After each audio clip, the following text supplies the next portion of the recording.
നിലം നികത്താൻ വേണ്ടി ഏറ്റവും കൂടുതൽ എന്റെ മുന്നിലേക്ക് വരുന്നവരെല്ലാം ജനപ്രതിനിധികൾ തന്നെയാണ്. വികസനം എന്ന് പറഞ്ഞാൽ ഏറ്റവും എളുപ്പവഴി, അംഗൻവാടിക്ക് നമുക്ക് ഏറ്റവും എളുപ്പവഴി കണ്ടെത്തുന്നത് വയൽ നികത്താം എന്നാണ്.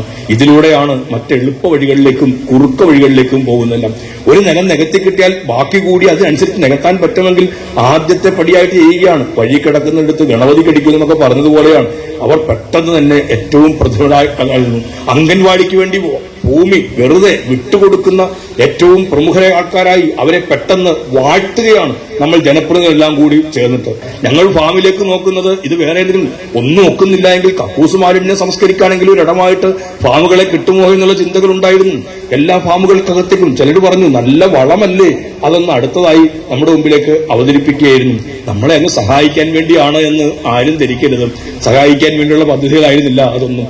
ഞങ്ങളൊരു തീരുമാനമെടുത്തു. 1 ഇഞ്ച് ഭൂമി പോലും കേരളത്തിലെ ഒരു ഫാമിന്റെയും ഒരാൾക്കും കൊടുക്കുകയില്ല എന്ന് ഒരു നിലപാടിലേക്ക് നമ്മളെത്തി. പിടിച്ചു നിൽക്കാൻ ഇച്ചിരി പ്രയാസമാണ്. നിങ്ങൾ കൈയടിക്കുന്നത് കൊണ്ട് മാത്രമൊന്നും അത് പിടിച്ചു നിന്ന് പോകുമെന്ന് ഞാൻ അങ്ങനെ കരുതുന്നില്ല. എങ്കിലും നമ്മൾ നോക്കുകയാണ്.